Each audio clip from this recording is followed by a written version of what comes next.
أعوذ بالله من الشيطان الرجيم. بسم الله الرحمن الرحیم. بسم اللہ الرحمن الرحیم. تم ایک لڑکی ہو، ایک مسلمان لڑکی ہو، پاکیزہ حیادار لڑکی ہو.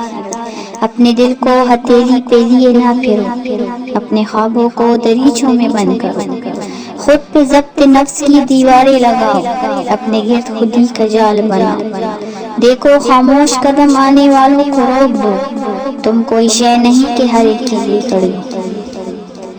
یوں سجی یوں سوری گھر سے نکلی ہو، کیوں لچک اتنی دی کہ کوئی آگے بڑھے. کیوں لچک دی اتنی کہ کوئی آگے بڑھے. کیا اپنی قسمت پہ تمہیں اعتبار نہ تھا؟ کیا خدا کی ذات پہ تمہیں بھروسہ نہ تھا؟ جان لو، پاک مردوں کے لیے پاک عورتیں ہیں اور ناپاک مردوں کے لیے ناپاک عورتیں ہیں. سنو، تم خود کو پاکیزہ رکھنا، اس گھر سے خود کو بچا بچا کے رکھنا. تم آج کے شاعروں کے شعروں میں نہ ڈلو، یوں کہ دل ہتھیلی پہ ہی لیے پھرو.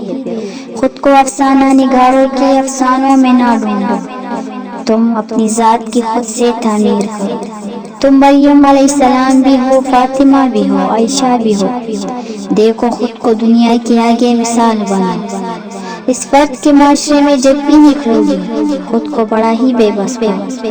نکل کر اپنی ذات کو الجھا نہ لینا. ہاں، تم اپنے کام سے کام رکھنا. ہاں، پڑھنے کو نکلی ہو تو پڑھائی تمہاری منزل ہے. یوں ڈھانپ کے نکلو کہ گندی نظروں سے بچ جاؤ. تمہیں اپنانے کو، دوستی بڑھانے کو کئی ہاتھ بنائیں، دھیرے سے اپنا راستہ ہی بڑھائیں. مرد تمہیں خود سے ہمیشہ نیچے رکھتا ہے. تم یوں ہی اس پہ بحث نہ کرو، اس کے پاس بڑائی کے لیے کیا ہے، شاید کہ طاقت میں تم سے بڑا ہو. ایک لڑکی کے لیے، ایک بہن، ایک بیٹی کے لیے اس کی نظروں میں پاکیزہ نہیں ہے، خود پہ ضبط نفس نہیں ہے، دل میں تیرا احترام نہیں ہے، تو وہ تم سے ہرگز بڑا نہیں ہے، یقیناً بہت چھوٹا ہے. وہ بڑا ہوتا جب وہ ایک لڑکی، ایک بہن، ایک بیٹی کا محافظ ہوتا ہے. آج ایسی پاکیزہ نظروں کو محافظ نہیں ملتا. شاید اس لڑکی نے خود کو بے پردہ کر دیا، لیکن یہ تو چند باپردہ کی بھی عزت نہیں کرتے. شاید وہ حسن کو کھلا دیکھنا چاہتے. نہیں، ہرگز نہیں.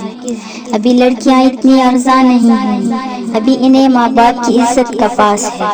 وہ ہر ایک کے لیے سجی سوری نہیں پھرتی، کسی غیر سے چھپی دوستی نہیں رکھتی.